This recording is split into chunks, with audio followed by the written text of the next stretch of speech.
All right. Hey, everybody. Welcome to the Scott Mann Podcast. Our guest today is an amazing human being. Her name is Dr. Kate Pate, and she is a PhD in the field of respiratory neurophysiology, a military medical researcher, educator, and big-time advocate for veterans and first responders.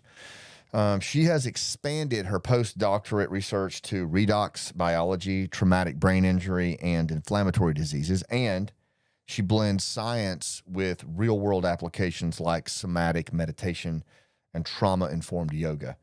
She's also an avid outdoorswoman and conservationist and sister to a special operations medic. She's also a dear friend. I met Kate through our play and storytelling, and we have become really good friends. She is an advisor to Task Force Pineapple on all aspects of trauma and storytelling and human connection. And when she comes on the show, you're going to see exactly what I mean. Not only does she bring the science of how story and human connection works on the brain and the biological necessity of it, she lives it every single day. And she holds space for our warfighters and their families and our first responders and you to do that. I'll see you on the other side. Welcome to the Scott Mann Podcast, where we connect like our lives depend on it.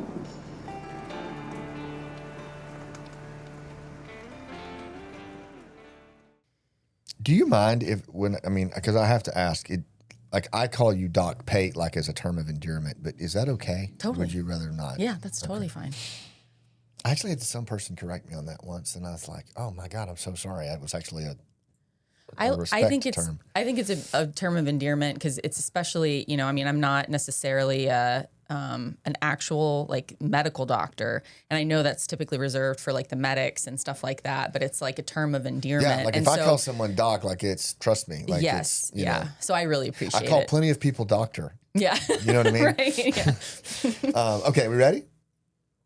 We've been rolling. All right, Nice. cool. We're already going. Don't forget about the bottle. We might need to put that in there. Oh, yes, we'll start with that. So, What is this? I can't wait to tell you the story. So, Doc Pate, welcome to the Thank show. you. It's so Thank good you. to have you here. We just went right into it, and we do some gifts on this show. I believe in giftology in a very big way. This is chestnut. It's wormy chestnut, and just like this flag behind me was rescued out of Afghanistan by a guy named Legend, who pulled it from a fire that the Taliban were burning American flags when they took over the country. And he recovered 5. Wow. And brought them back. And our nonprofit was one of the ones at the play that received this. So it's very special. I think it fits right in with the Wall of Honor, and I think represents in some ways, kind of an out of the ashes kind of mindset that is really important for not just veterans, but all of us. But it's framed in this wormy chestnut. And this my dad is a forester, a career forester, grew up in Appalachia, and he's passionate about restoring the American chestnut tree that went functionally extinct in the 1910 Oh, wow. I time didn't know frame. that. Okay. And it was a foreign blight that took it out. But they're on the edge right now of, basically a vaccine that will, because the roots survived, that will restore the tree. Yeah. And Wow. so they're really trying to raise awareness on this. And I just think it's just a cool story about resurrection and about resolution and about healing. And so my dad and I collaborate on these little chestnut bottles. But this thing's over 200 years old. And it's made out of chestnut split rail fence. And this guy, Mike Ash, carves these into little bottles and trinkets. And so not many of them in the world, but would love for you to have one and put it somewhere special for you. Thank you so much. But that's been given to the leader of the Afghan resistance, Ahmed Massoud, and others that that I think that I just know appreciate the outdoors, appreciate nature and restoration, history, and storytelling. Yeah, thank you. So anyway, welcome to the show. We're going to jump right in. The through line here is human connection, storytelling. You and I have had tons of conversations around that. You do so much work in the veteran space, so much work for first responders and just advocating for them. I guess what I'd like to maybe start with is tell us a little bit about your journey, your story, and what brought you here into what you're doing now. Yeah, I mean, for me, it really started coming from a military family. That's probably the first part of my journey that kind of influenced the trajectory that I'm on now. I have come from a family of many people who served, and I have 3 older brothers. 2 of them served in the military. And growing up, that was just kind of part of our family culture and narrative. A lot of respect and reverence for the military, and that was always kind of in the back of my mind as I grew up. Now, was this out west at the time, or was it? We grew up right here in Florida. Right here in Florida. Yeah. Okay. Yeah. I was always interested in medicine and science, even when I was a really young kid. So I knew that it was kind of the direction I was planning on going with my career. I just didn't really quite know what I was going to apply it to. And I always had a love for neurotrauma and the brain and neuroscience. And so I kind of went in that direction. But again, when you do research and you're in the academic route, a lot of what you're doing is so far removed from the actual people who benefit from it that you could be toiling in a lab for decades before you have any kind of impact on humanity. Yeah. And I'm a people person. So for me, as I went into the academic route, although I love to teach, the research side of what I was doing just felt just not like a good fit. I wanted to be with people. I wanted my work to matter and to make an impact. And although I kind of got that from teaching, it just felt like the research side wasn't quite fulfilling for me. Yeah. So when I got my degree and kind of went into the academic route, I was sort of looking for other opportunities to make an impact. And at the time that I was teaching at a medical school in Colorado, so I had moved to Colorado at this point, I had a brother that was still, one of my brothers was still on active duty, and he was a medic in special operations. And I had a really cool opportunity come my way from one of my colleagues at the medical school to get involved with a military medical R&D project. And it was really focused on combat casualty care, sort of the solutions that they were trying to work on. And I thought this was a really cool way for me to take my career and turn it into something meaningful if I could develop products that might help people like my brother do their job better and then potentially save life, limb, and eyesight for those that they care for on the battlefield. So that I jumped from this really comfortable academic position that really would have been a lifelong journey for me to just stay in that career field, and I would have been set. So I took a leap of faith and started working for this new company and left that pathway behind to pursue something that felt more meaningful. And it was wonderful for me to be able to initially start talking to my brother and ask him, what are you seeing? What do you need? What would work? What wouldn't work? And bouncing those ideas off of him. And I just fell in love with that type of work. Right. And very quickly, I became part of the community. I don't know if it's because I grew up with brothers or had brothers in the military, but it just felt comfortable for me to be around a lot of and it was mostly men. There were some women, but it was the groups that I was a part of in the military medical space were primarily male, and it just felt like brothers to me. Yeah. So somehow I kind of got adopted into the community as just another one of the brothers, in a sense. But that turned into, all these friendships that I made turned into something that I didn't expect, which was I was starting to see that people were struggling in a lot of ways. Yeah. And because I was an independent worker, essentially. I wasn't part of any kind of unit. I wasn't a part of anything that was related to what my friends were doing. They felt very comfortable to come talk to me about what they were struggling with. So that turned into an accidental resource that I just felt like I needed to do whatever I could to help those that I cared for. And for me, a lot of it was neurotrauma related. They knew my background in research. And so a lot of people started coming to me for help because they were like, hey, we know you studied this. I'm not doing well. I don't know what's going on, but can you explain what's happening? Is this normal? Is there anything that I should be looking into? Do you know anything about treatment? And then I started doing more research on mental health and getting into that space, and then just trying to figure out how can I help people not just heal these visible and invisible wounds, but really get back to optimal functioning. And that helped me go in a new route of exploring all these different modalities, and storytelling being one of them, but all of these different modalities that could help people get to a place of feeling really good again and being 100% functional, in all of sense of the word. I appreciate that. And it makes total sense. It's just always cool the way people get here, how we get here. It never ceases to amaze me. And I love the fact that you really focus on, primarily, but there is an emphasis on high performance, that this is not just dealing with victimhood or like anything like that. This is about high performance. This is about, I always say that our war fighters, their families, our first responders, in many cases, I think they're our last best hope in this country. I think they really represent a pathway to better days because of what they've lived through, and getting them back in the game and leading us here at home. Yeah. Whatever that is, whatever that looks like, whether that's, as a small business owner or in politics or law enforcement or just in the community. Yeah. I mean, how do you feel? I think that's really critical, is that it's the race isn't over. Like, there's other ridgelines out there, and these people that we're talking about, man, they are high performers. They have the capacity, even though they may be scuffed up a little bit, to really make a major impact here at home. Yeah, I mean, I couldn't agree more. I feel like some of the most incredible entrepreneurs I know come from the veteran community. Yeah.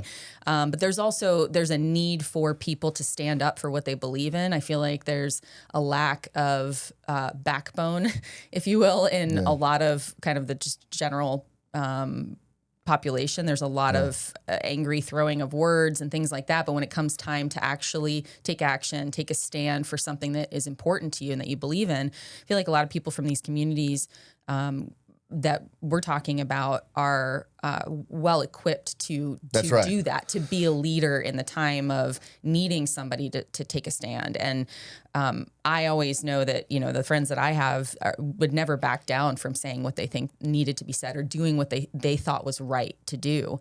And we just don't see as much of that anymore. And we need real leaders in times of uncertainty. And so people naturally from these communities naturally rise to the top in those situations.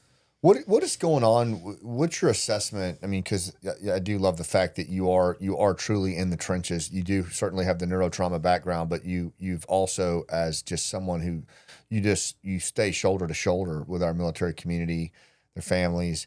What is your, just at a high level, what's your read on veteran mental health these days on the other side of the Afghanistan collapse and all of that? What's kind of your take on things? Yeah, it seems that things have things weren't great in that department prior. There was, lots of loss in the community prior.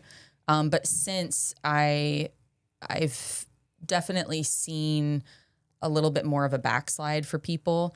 I think people are maybe starting to explore new modalities for addressing their needs that maybe weren't available before. So I think in some ways there's more options for dealing with what they're dealing with.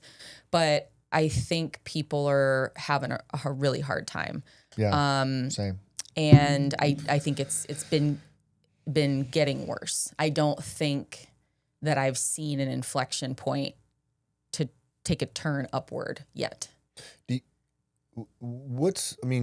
you go a little deeper on what do you think's going on? I mean, in terms of, even if you want to, take it down to a more granular level, but because we talk about veteran mental health all the time, and I know it's out there, and I know it's a thing, but what is it that's happening at a scale that you think is the cause for concern right now? I think I think there's a couple of things. I would say that there's clearly the physical component of just the chronic stress of the profession and potentially traumatic brain injuries included on top of that. Yeah. There's so many different types of stressors that people from the community deal with that I think people outside of the military don't quite understand the stressors. Right. I mean, some communities do. There are some first responders certainly can kind of get that. And I think even people who work in healthcare, there are certain things, certain professions that just naturally come with an insane amount of stress, life and death situations, all kinds of other, just sources of stress for people. But I would say there's the physical component.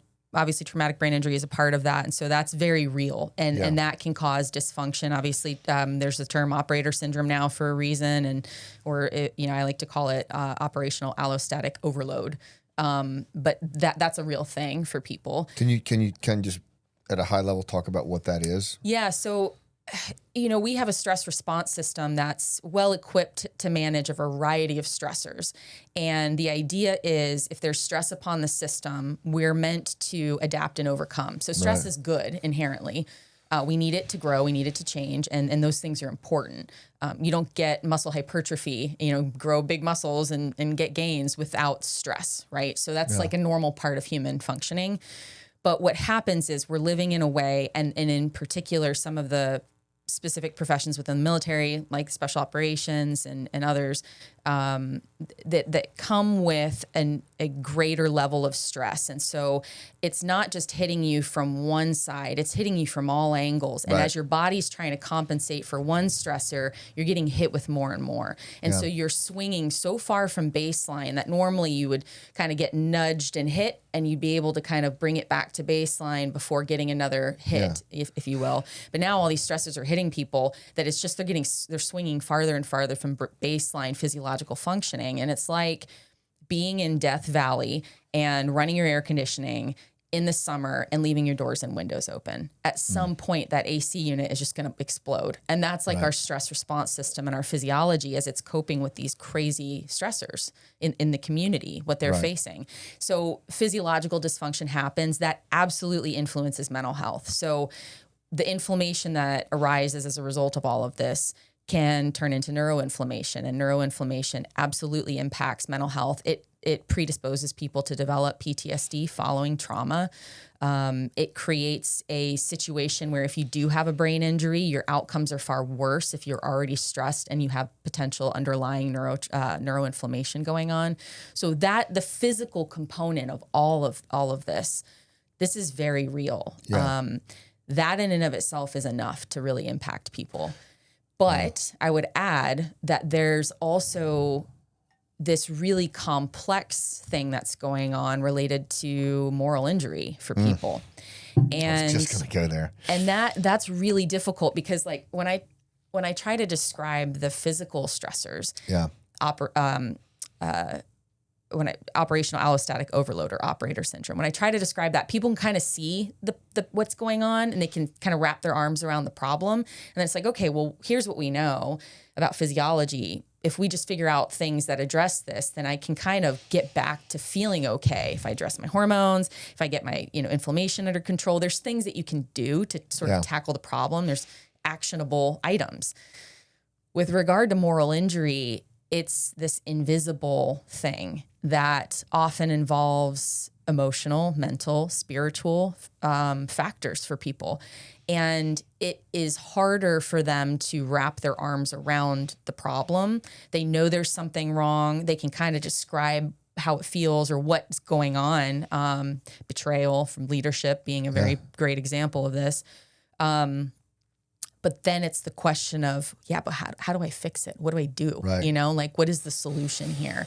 And that I think is really eating at people because they're action oriented. This community gets things done. They want to take action and fix a problem. And so with regard to physical health, it's kind of easier to do when you can kind of lay out, here's the roadmap back to optimal.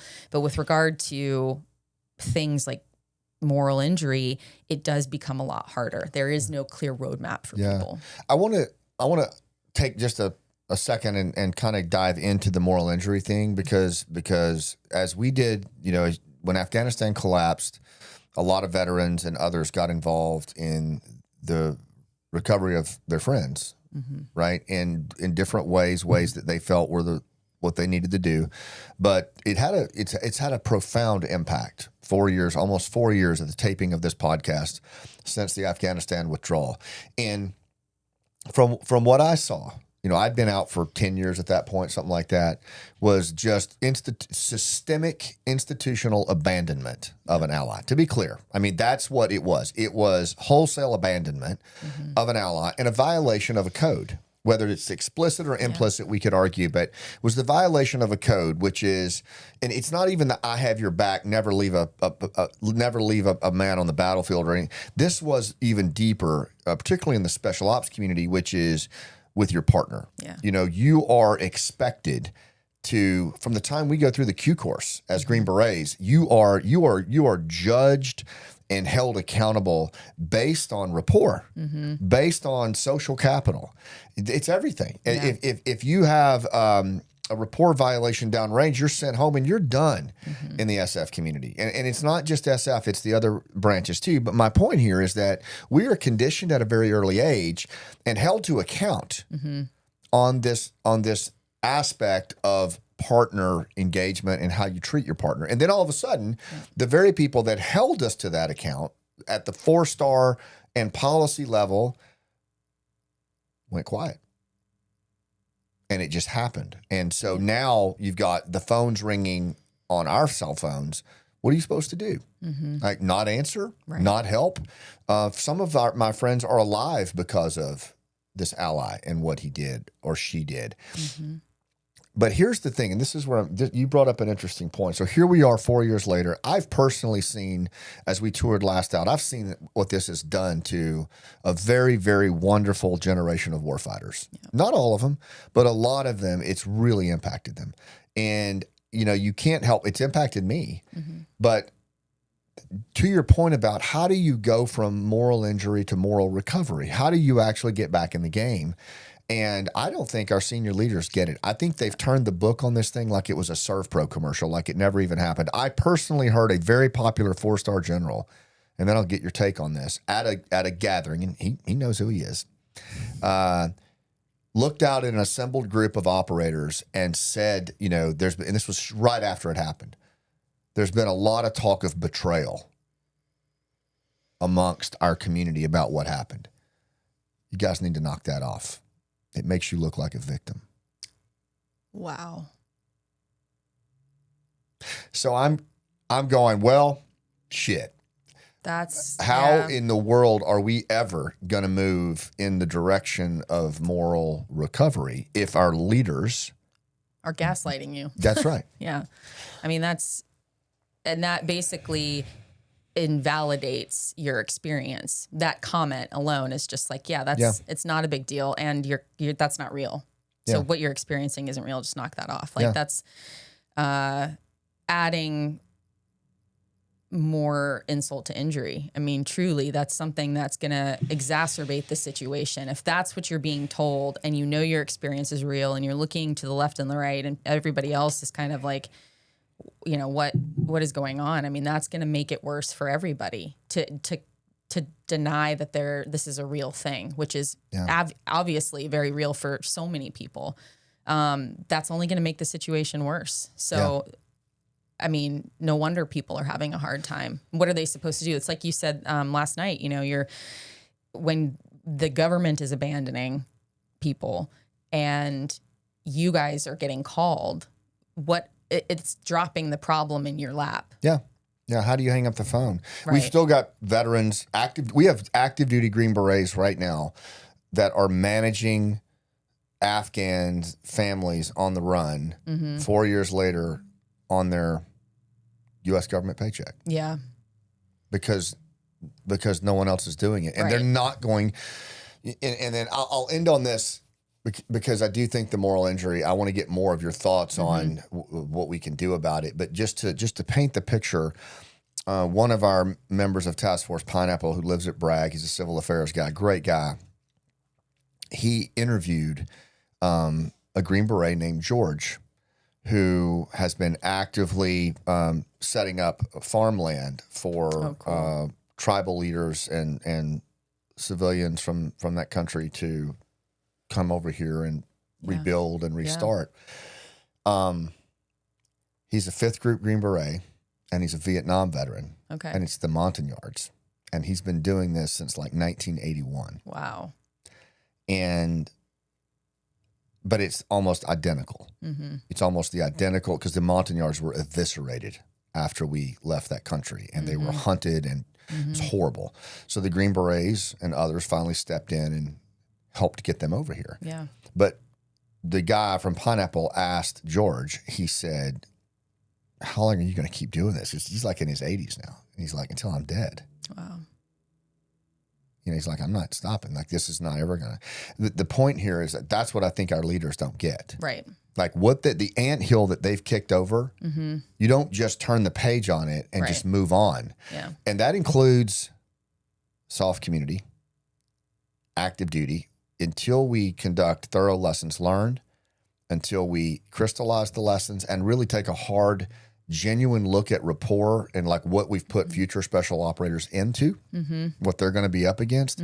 I don't think you can move forward. I think there is this deeply entrenched belief that it's going to happen again, and there's going to be a guarded, almost like a guarded posture on it. Totally. Well, history clearly repeats, right? Yeah. So, I mean, this has happened several times. I mean, this has happened more than even just the examples that you've mentioned. But yeah, for sure. It definitely repeats. And so people, rightly so, are under the assumption it'll happen again. And you can't, it's almost like, this idea about grief, which I'll just bring in for a brief moment to make a point. But, it's like grief is this experience of the loss of a loved one, but that attachment to them is still there. So even though they're physically gone, that attachment is still there. And in the same way, you might have leadership saying, oh, it's not a big deal. Let's just turn the page and forget about it. You might have the general population that is not part of the military do the same because they don't know any better. And the news cycle changes, and that's long and forgotten in their minds. And so you might have that going on. But for the people who have been a part of this and continue to be a part of this and have these experiences, which are very real, it's like grief in the sense the attachment is there. And I don't care what somebody says of what I'm supposed to do about it or how everybody else is treating it. I cannot let that go. And so no matter what you try to put on top of it or redirect or change, whatever your mission set is next, that's still in there. You can't get rid of that. And so 100%. The only way to do anything about it is to do something with it. And that's like what you're talking about. It's taking action in some way, but that creates a scenario that's an almost eternal process for people, when does that end, right? And if you're not, if you feel like you're an island in that, I mean, that's such an incredible burden to bear as a single person. And a lot of guys feel that way. They're super isolated. And, I will just say to our leaders, if you're watching this, there's been an entire generation of global war on terror veterans that feels betrayed by this. And we need you. We need your leadership. We need your help in figuring this out. We can't turn the page on it. But I can tell you this. I mean, if we keep doing this, I mean, this is the generation that fought a 20-year war. Right. And their kids are the ones now that are leaving the military, not joining the military. And we have everybody scratching their head going, why do we have a recruiting and retention problem? I mean, I just don't think you can sweep this away. And so what I think has to happen is there's got to be acknowledgement of responsibility. Yeah. And I certainly think there needs to be multi-echelon after-action reviews where we look at our, as you said, our history of doing this and start putting things in place that we can put assurances in place that we're not going to do this again, or at least try not to. Right. Because if it's just institutional amnesia, right, then why would I build a relationship with somebody when I know they're going to get thrown under the bus? Yes. Yeah. Which, I mean, causes all kinds of problems for any future ally, current ally, 100%. Future ally. Everybody's going to be like, well, I saw what you guys have done. And, yeah. I mean, that's not going to make it easy for people to do their jobs, build rapport in these communities, internationally. And yep.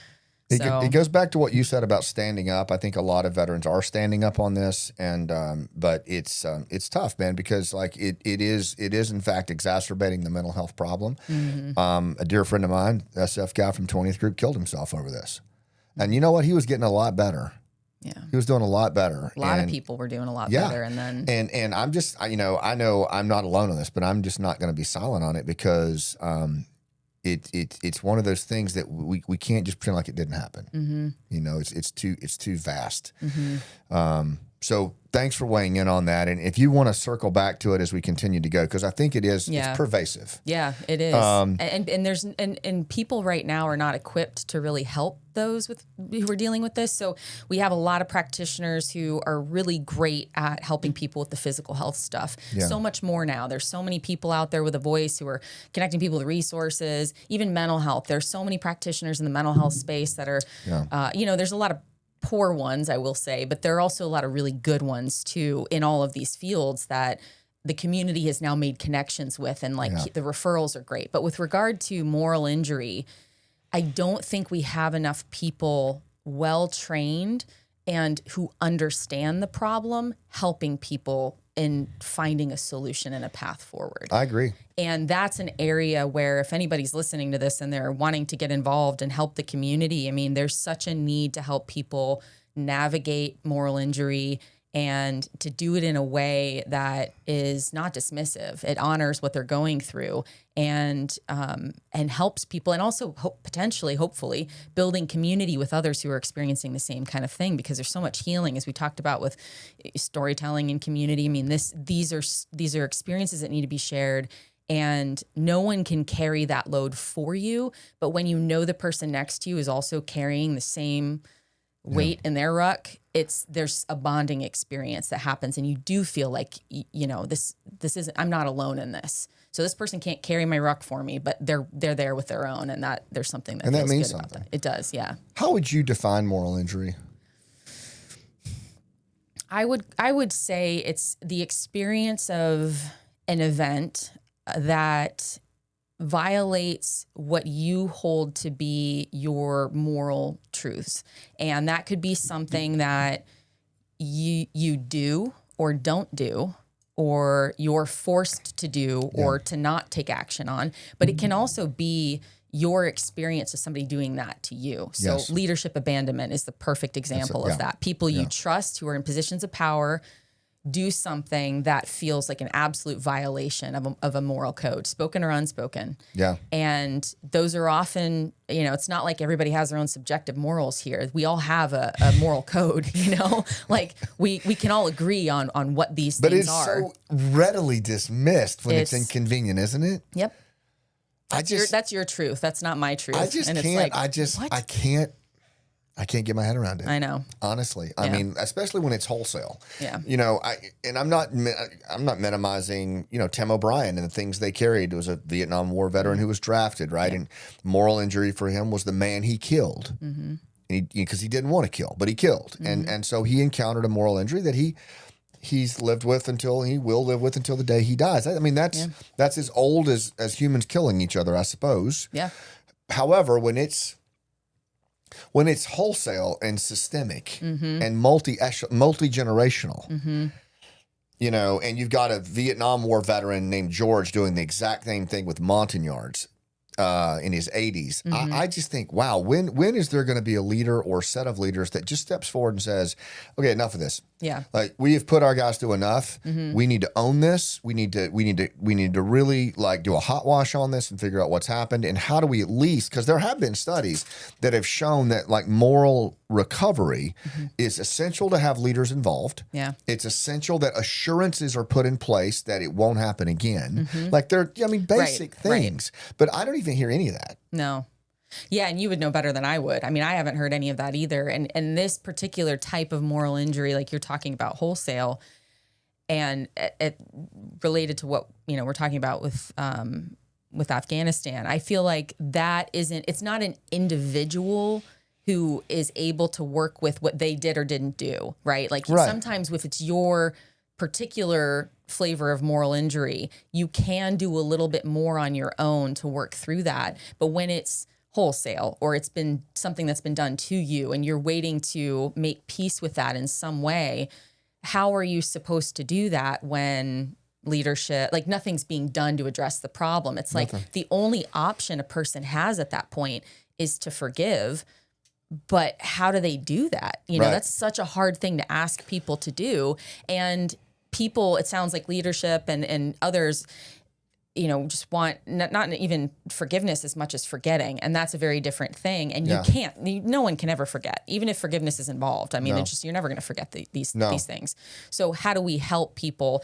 And that's where I think to address this scale, leadership has to be involved. That's just a huge part of it for people to reconcile. Then you've got the other things that there's potentially a growing threat against the homeland as a result of that. Yeah. Imagine another 9/11. Yeah, I can't even wrap my head around it. Knowing what we know, yeah, and it could have been prevented. Like what the impact that could have on the veteran community.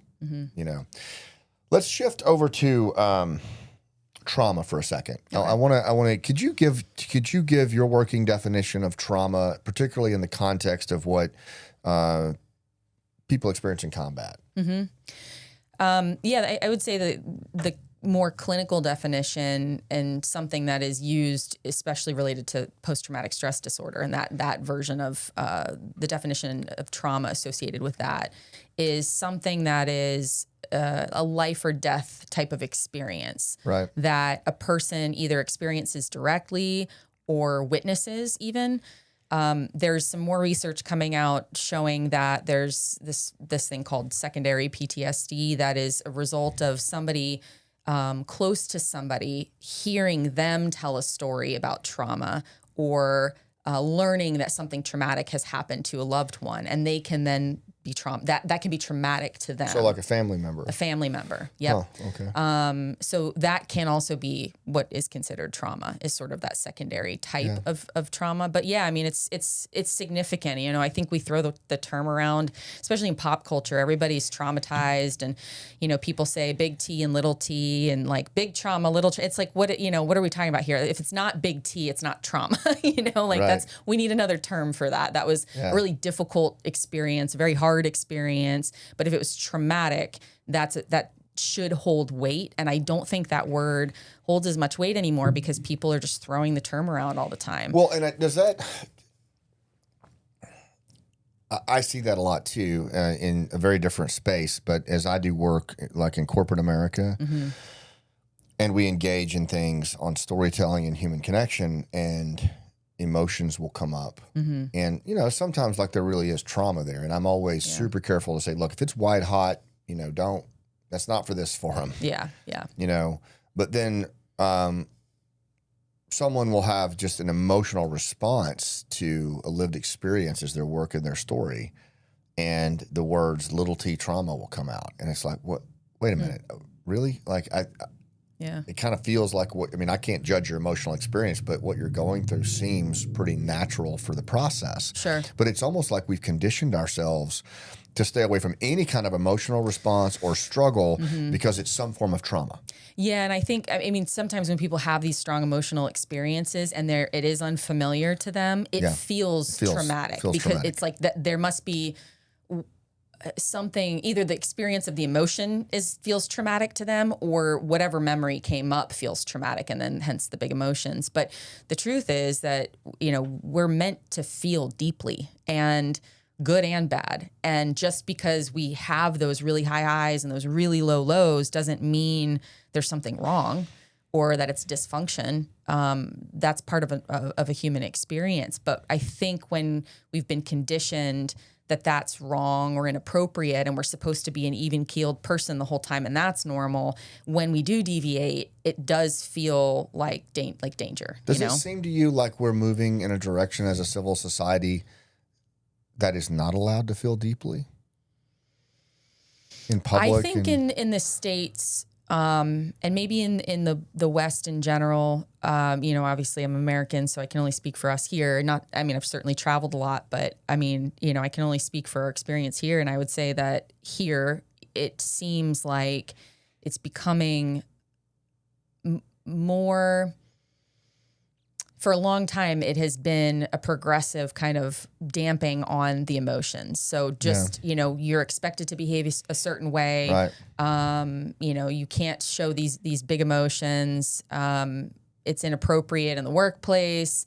And if you do, then you need to be medicated because you're probably depressed. Or it's like there's a pill for that these days. It's like something along those lines is telling us that if we're feeling a certain way, there's probably something wrong and we should probably address it and take something, because we're not meant to be other than like here, you know, Right. especially with the lower emotions that kind of are harder for us to deal with. Right.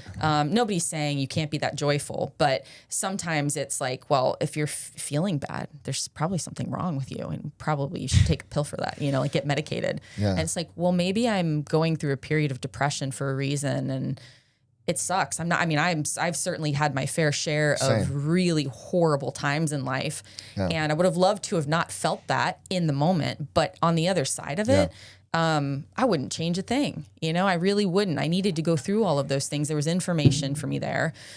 Am I asking anyone who's in a really tough place to just white knuckle it? Absolutely not. I don't think that's the answer either. I'm just acknowledging that when we have these swings in emotion, there's information there. It's normal. It's meant to be expressive and invite other people in. It's part of, you know, our emotional expression is part of human bonding and human connection.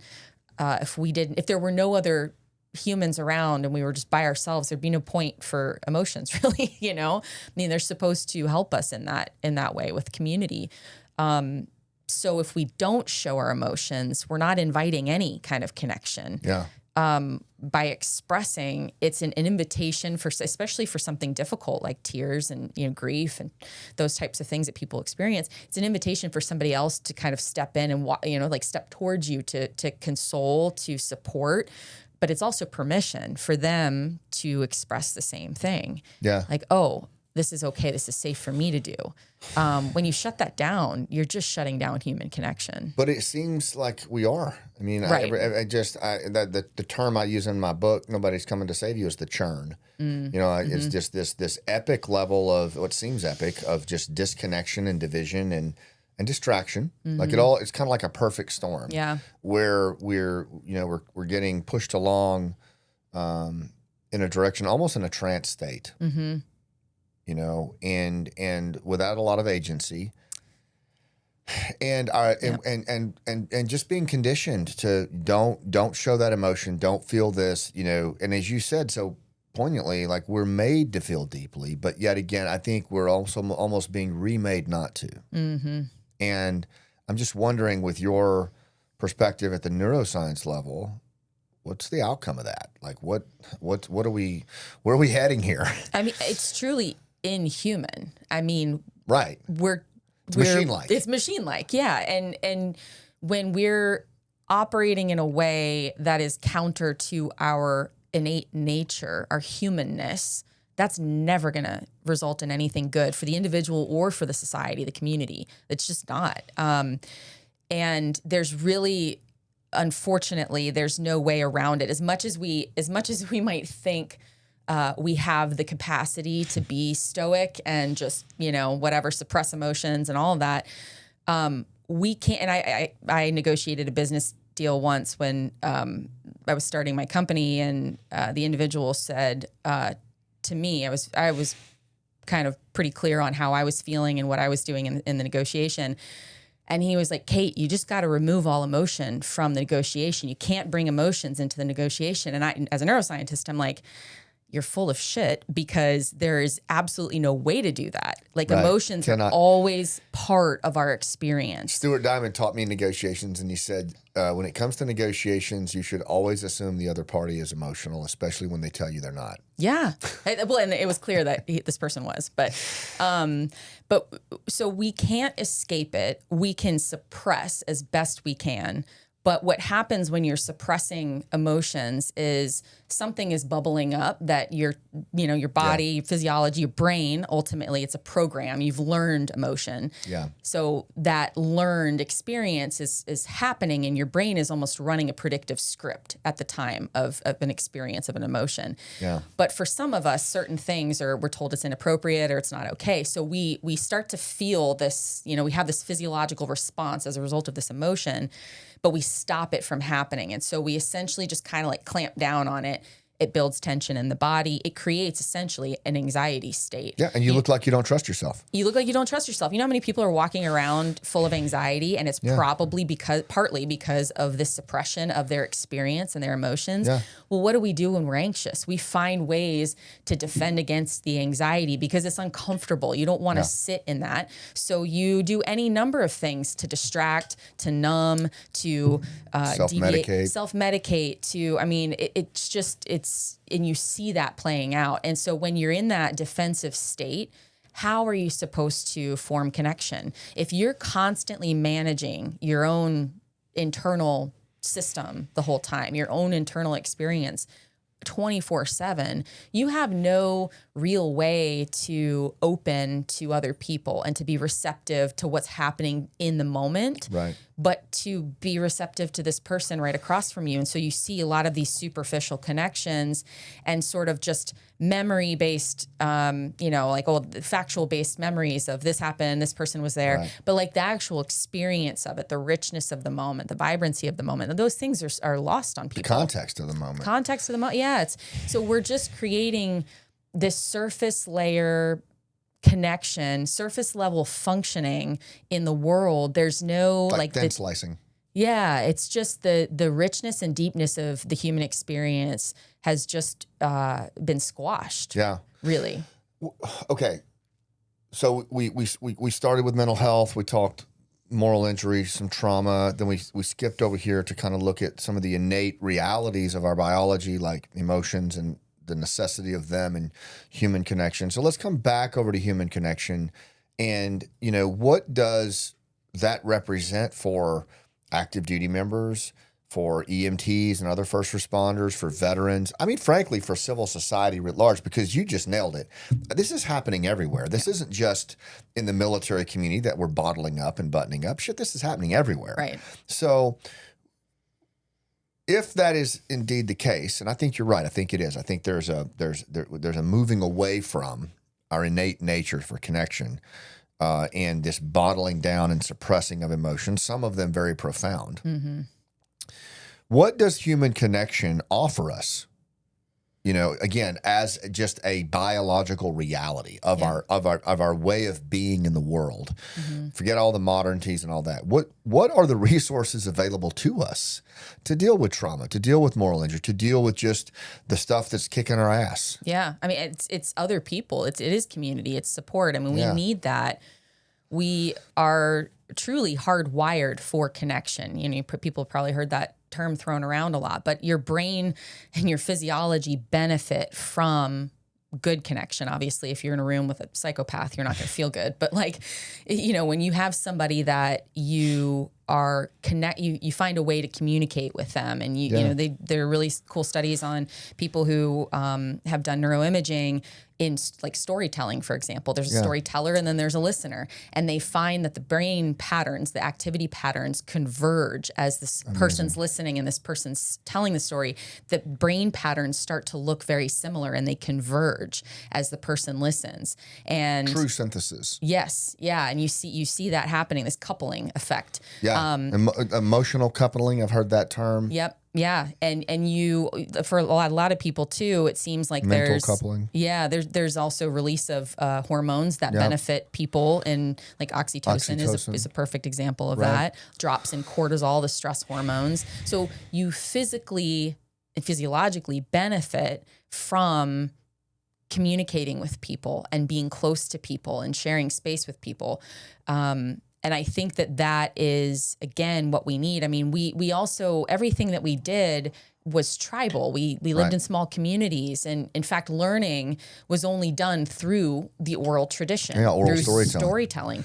So if you were on your own, you wouldn't learn anything, right? You could, now people are on their own and they've got Google in their pocket and they've got ChatGPT on their wrist, and they can, essentially, I'm exaggerating, but essentially you could be an island. You could live on your own completely and survive in the world today. You wouldn't have survived a long time ago. you can survive today. Now, are you healthy? Absolutely not. You're going to have all kinds of dysfunction, especially, it's not just mental health, like your physical health is affected by that in a Dr. very Ivan real Tyrrell way. says that isolation is the fastest pathway to madness. Yes, it is. And all the happiness studies and the longevity studies, it's people who have good connection. It doesn't mean 20,000 acquaintances. They might have three or 10,000 followers. Exactly. Right. They might have three really close friends. Yeah. And they share that load together. They share life together. They do all of that, anything that life entails together.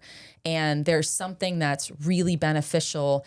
And we almost look at it today. I think this is a very strange way that we look at health, but we look at things like exercise as something to do to benefit us. And our default is, sedentariness, basically. So if you do extra exercise, it's good for you. If you eat sort of mediocre, but sometimes you eat a vegetable, it's like doing extra credit, it's good for you. We kind of look at human connection the same way now of It's like an afterthought. If I set this play date, with my friend or my kids or whatever, it's like extra bonus.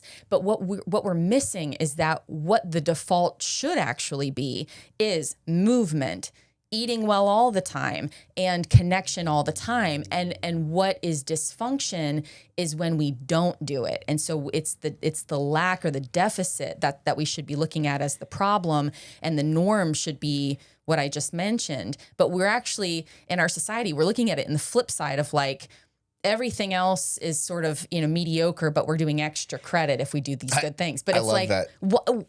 when did that happen? I know. Or like, I love this one in corporate America in the fourth quarter, we're going to do soft skills training. And the soft skills are the very things that enhance human connection, right? Right. But they call them soft skills, which by default, you automatically minimize them. Yeah. So they're the things that you do as an afterthought. But like one of the things that I firmly believe in, when I don't call them soft skills, I actually call them Lawrenceian skills, after T.E. Lawrence. Because if you think about it, that guy, 1917, World War I, former geologist turned British intel guy, walks into modern day Syria and mobilizes an entire nomadic, basically confederation, to overthrow the Ottoman Turks from the desert. And how does he do it? He tells them stories about how the guns are all pointed to the sea from when he was a geologist, and he paints a picture in their mind of what it would look like if they liberated the crown jewel from the desert. Wow. Now, this Lawrence was decorated for all kinds of bravery. He's not remembered for any of that. He's remembered because he mobilized, thousands of people to do something they otherwise wouldn't do through the stories that he told. Yeah. So why would you call that a friggin' soft skill? I know. And words matter. So when words matter. that's a deliberate thing. And for sure. Yeah. So well, let me ask you, okay, so you framed out the necessity of human connection. Let's just go right into storytelling, because that's actually how you and I met. I saw your awesome quote on Instagram about how story really resonates with the brain. And, of course, we're doing a ton of work with that at Task Force Pineapple in terms of you helping warriors find their voice and tell their story. We do it through plays and workshops. But could you, again, I want to unpack it just to a biological level, like a human level. Why storytelling? Why is storytelling a useful tool, or is it in this modern time that we live in? Yeah, it absolutely is. And I think as long as humans exist, it will be. It's such a useful tool because it involves so many different systems in our brain. It's not just like one area that's active when we're listening or generating a story. There are so many different parts of our brain that it recruits to be an active listener, but also to be a storyteller. And so it really engages us in a holistic kind of way. So that's the first part that I think is really cool. And, with regard to storytelling, especially when we do generative storytelling, we're the ones telling the story, especially if it's a story we tell over and over again. These stories in our head, you could make something up, right? You could make up a story and tell it over and over again. Well, when you do that, these neural pathways are consistently strengthened the more you do it. And your brain is kind of like reaching in, grabbing the story, reworking it, shoving it back into the memory system, and kind of you're constantly pulling it out, maybe tagging it with something new, putting it back in. Right. And so it ends up becoming like a real memory for you. And that's important because our brain, through our experiences, through our memories, creates a filter for the world, or a lens through which we look at the world. And depending on the stories that you've created or experienced and embedded and those types of things in your life, that's going to impact that lens, and for better or worse. So when you're doing any kind of storytelling, you want to make sure that the things that you're repeating over and over again, it's not something that, if you're constantly doing self-talk in the mirror, for example, and you're like, I'm a horrible person, nobody likes me, all these things. Like, that's why people hype themselves up in the mirror in the morning and they say good things, these like positive affirmations. These are things that really do take root over time and can change the filter. Because they're new patterns. New patterns, and the brain, let me see if I can reframe what I just heard you say, because it's so good.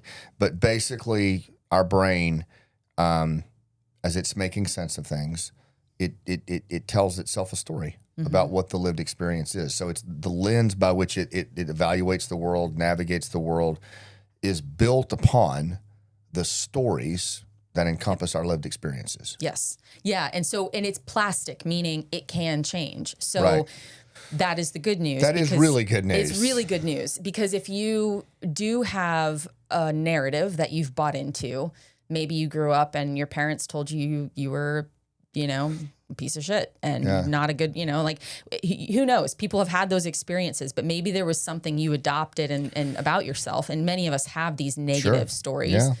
Yeah. Sometimes it drives us to achieve things because we're trying to overcome that. So it's not always a bad thing in and of itself, but it can become that. But you can go access that. You can, working with people who are professionals, figure out what those stories are, access them, rework them, and tell a new story. So, and that can be really beneficial. And so I encourage people to do that, because it is malleable in that regard. What you said something to me a few days ago, and we were talking about storytelling that I thought was really cool, because I've always thought that storytellers are the best listeners. But you said that something really profound is happening when we listen to stories, like something within the brain is happening there as well. It's not just when we're telling stories, right? Yeah. I mean, it's especially as an active listener, you do have a couple of things happening. I mean, you definitely have a neurotransmitter release. So you are experiencing, especially if you're listening to a story with like a cliffhanger, you have dopamine that's being released to kind of keep you engaged, like waiting for the punchline. In a sense, it's sort of taking your brain's motivational neural circuitry and kind of keeping you engaged. So it keeps you focused on the individual, but you do have the stress hormone reduction. You do have the oxytocin release. You have a coupling with the individual who's telling the story. There's so many things that can happen, but there's also a self-reflection piece.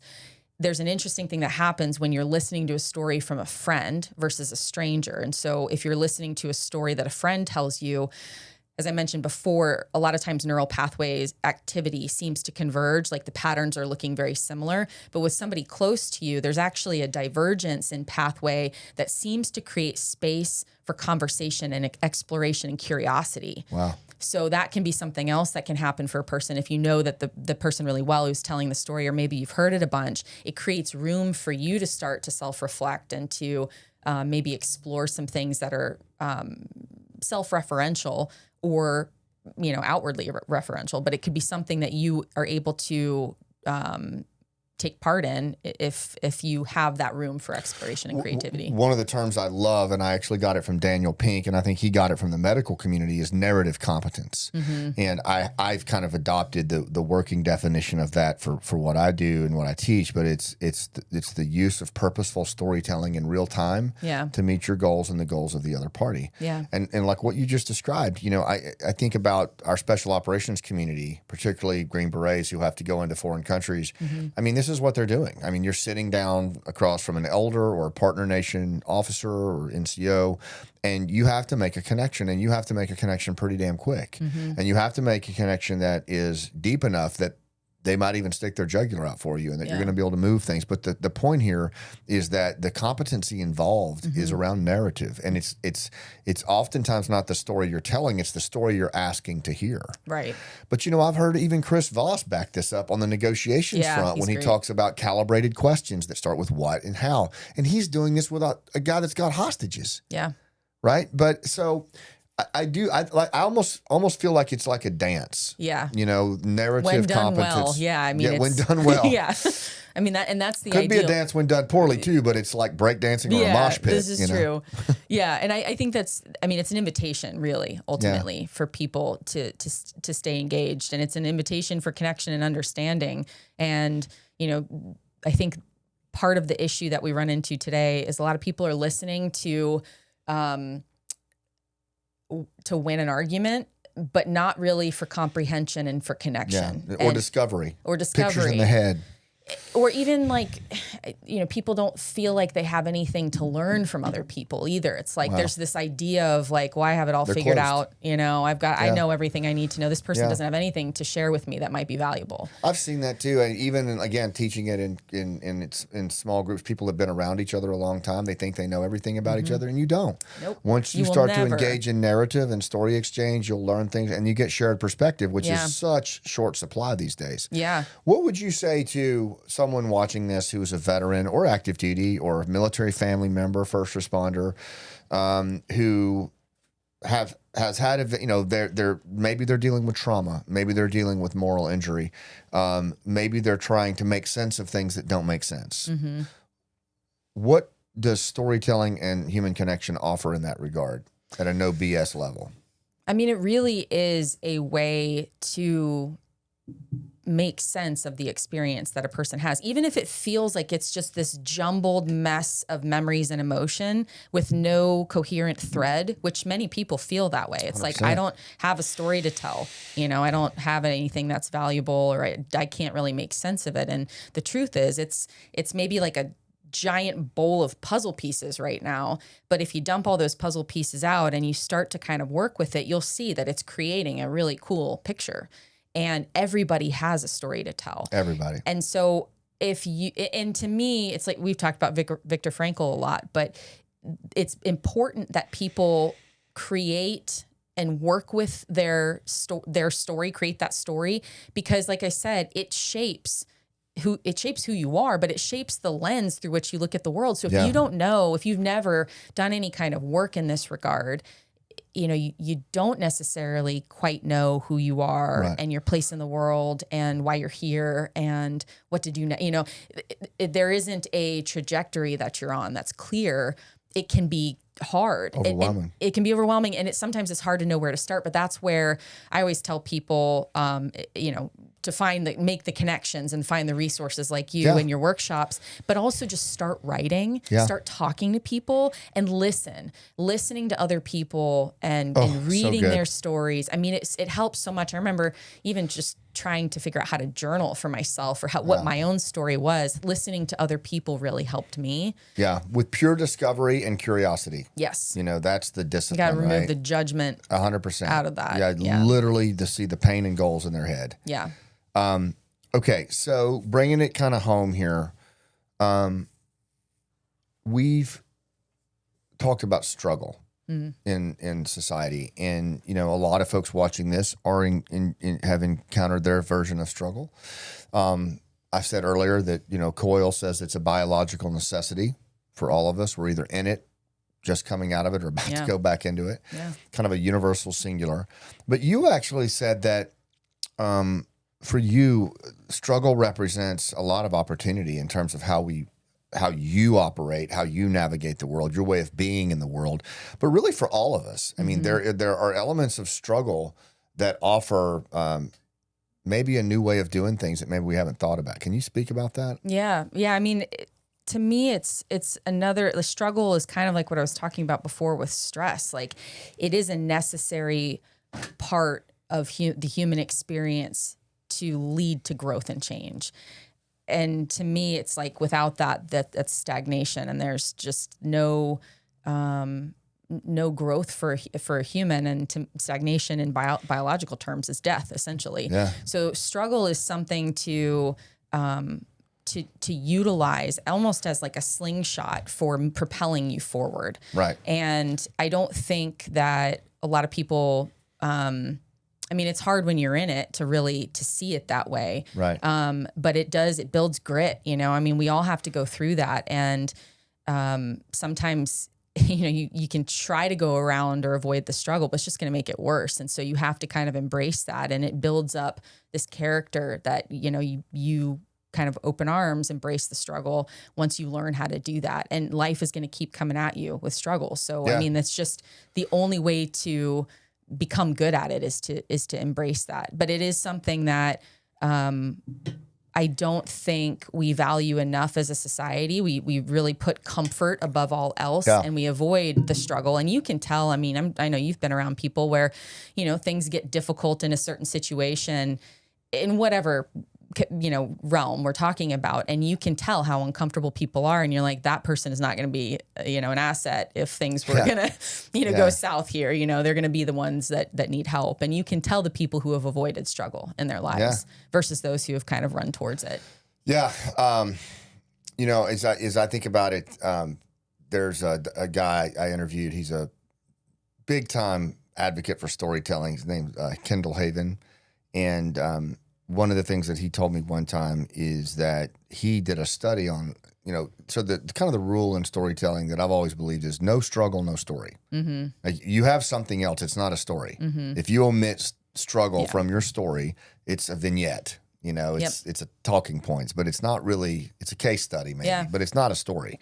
And Haven goes on to say that he actually studied audience responses to speakers who did not, who would get up there and say 5 ways to be great like me, and it feels unwatchable when someone does that. Mm-hmm. When they get up there and all they talk about are the 5 things, how successful they were, and here's the 5 secrets to my success. Because most of us are sitting there going, I could never do that shit. Mm-hmm. There's no way I could do that, So all these objections are coming up because that guy was not scuffed up. He did not go through a struggle. Yeah. And what Haven said is that not only if you omit struggle from your story, not only does your audience check out, but in this time of like disconnection and elevated tension, most of them will turn on you. Mm-hmm.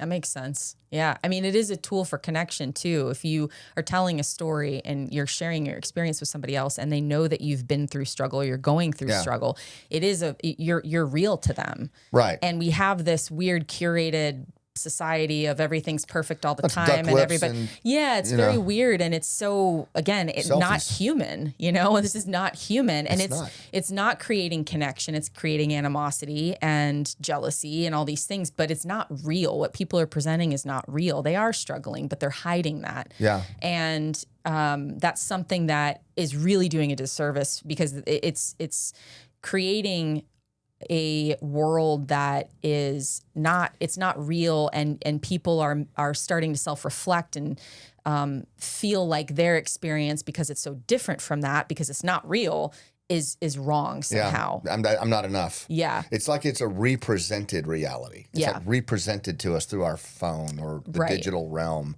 One more thing I want to, and to be clear, we're not talking about dumping in therapy, like in front of your audience or we're talking about authentic things that stood between you and your goal and what you had to do to overcome them. Because that's the other thing that I've learned through storytelling, and this is with veterans, this is with anybody, is that typically when you talk about your struggles, there is a universal singular to that. Like, in other words, that's where people locate you. Mm-hmm. That's where people, if I talk about my dad's battle with cancer, there's a good chance that most of the people out in that audience, as long as I'm telling the story in the service of the audience and not me. Right.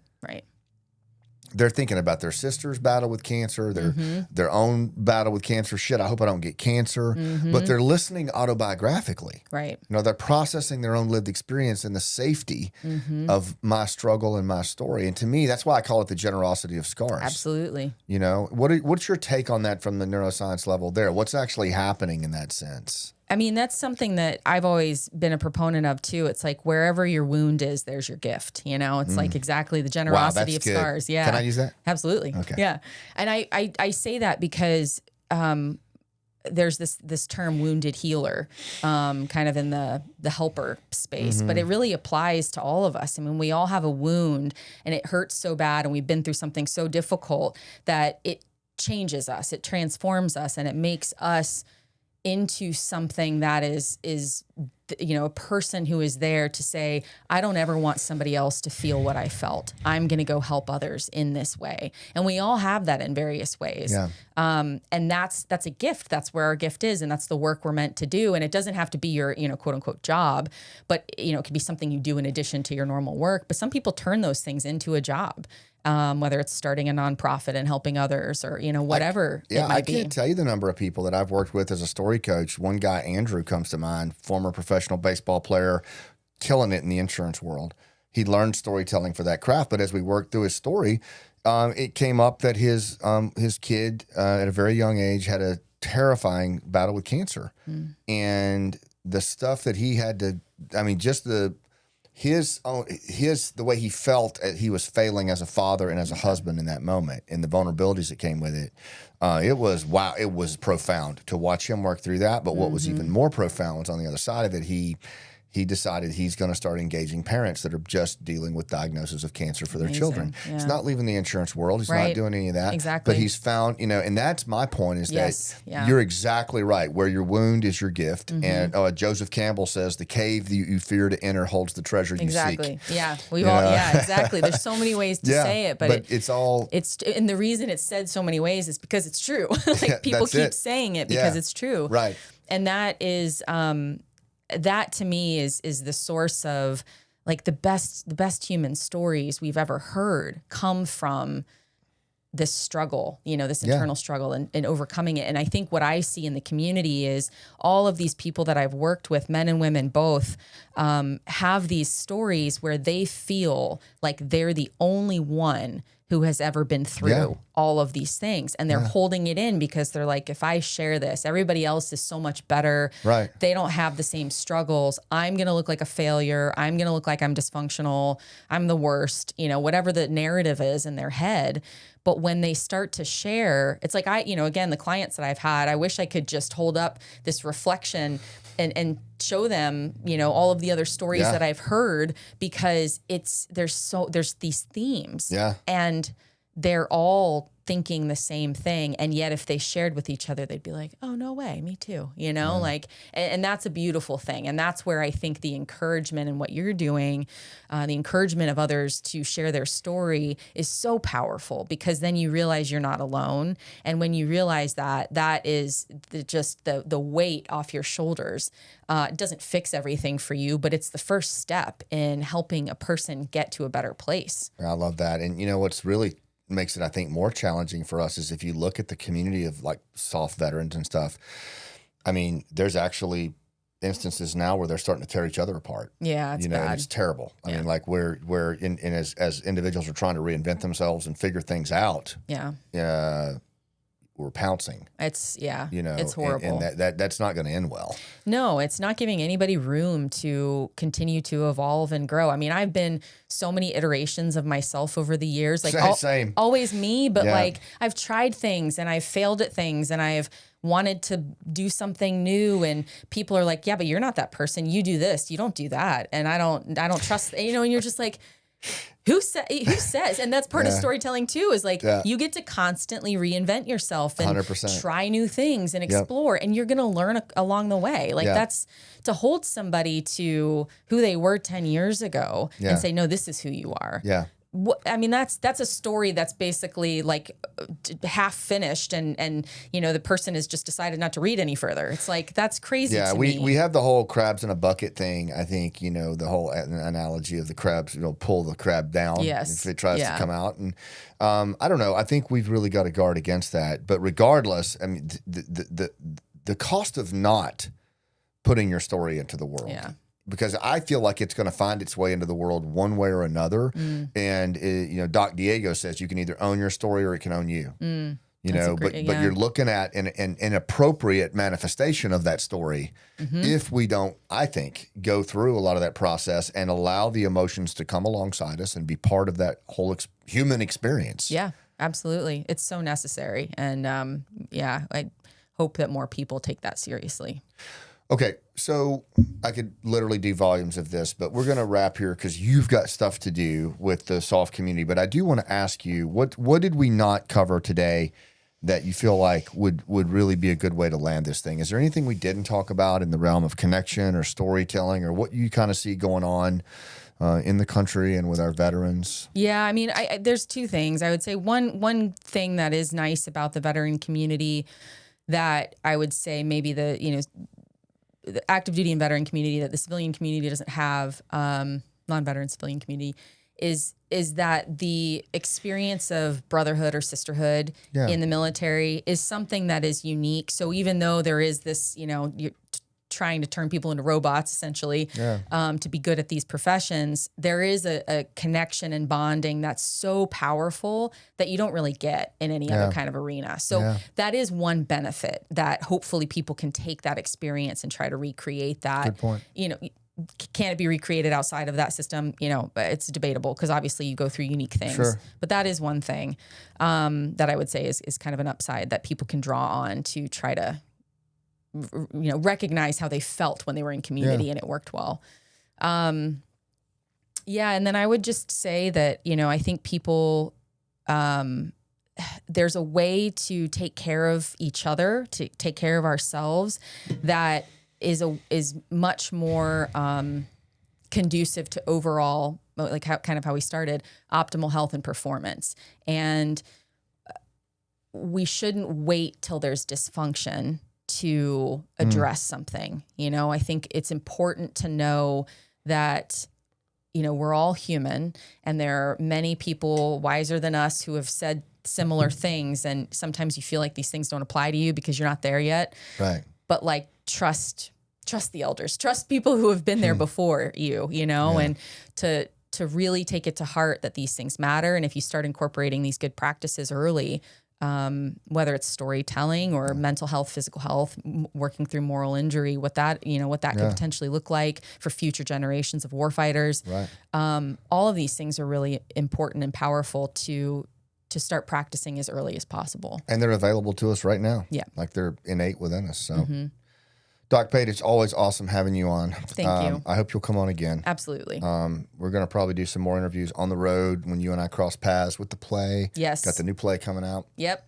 Can't wait for that. I know. So thank you for all that you do. And I mean it when I'm going to close with this, is the one thing that I've always believed about you is that you can sit alongside any of our warfighters, their families, and you are one of our own. It feels that way, and the way that you hold space for the folks in our community, including myself, you can't put a value on that, because I know how hard you work at it and how genuine you are in it and how much you truly care about all of us, and the fact that you can bring the science with it and help us understand what's going on it's going to be fun to watch you go and see what you do. And I hope to give you a little bit of a part of it as you do so. So thank you for being part of it. Thank you so much. That means the world to me. Okay. All right, everybody. Well, we're going to wrap there. Thanks so much for being part of the show. If you liked it, look, please share it with somebody. If you know, it doesn't have to be veterans or first responders, just anybody that could benefit from learning a little bit more about human connection and storytelling. We also invite you to subscribe to the podcast, to rate it. A good one would be nice. No, I'm kidding. But we love having you part of the community. Thanks for all that you do, and we'll see you on the rooftop.